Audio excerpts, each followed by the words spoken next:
It might look like any old rundown house, but there's a shotgun double in Central City that was home to the man many believe is the father of jazz. Now there's an effort underway to save the house after years of neglect, and there's a big name behind that plan. Danny Monteverdi has the details.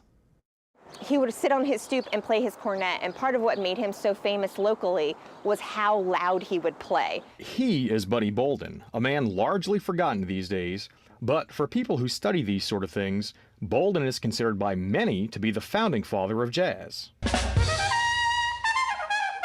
The life of the mysterious musician who died in the state mental hospital in 1931 is the focus of a new movie coming out in May. But there are no known recordings of the man who was known as King Bolden, and only one picture is known to exist.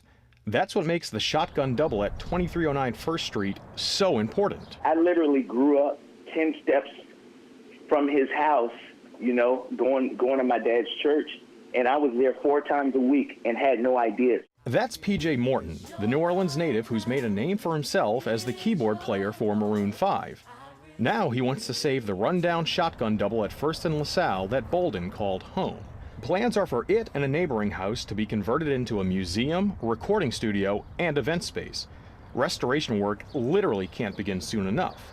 The city has threatened to begin fining the owner, Greater St. Stephen's Full Gospel Baptist Church, $500 a day if renovations don't begin within the next month. This is the former Greater St. Stephen Church at First and South Liberty in Central City. Fire gutted it years ago and work is finally beginning to restore it.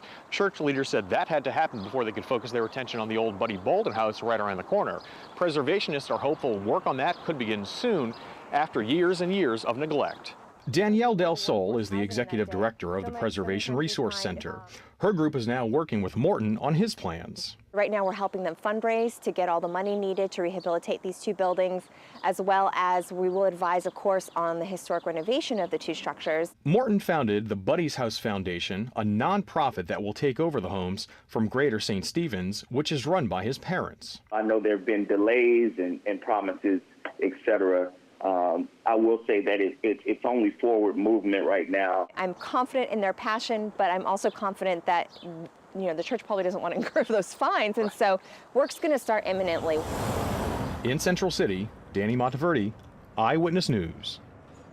Certainly an important part of our history, and a fundraiser to help pay for the repairs will be held in May. We'll bring you those details as soon as they become available.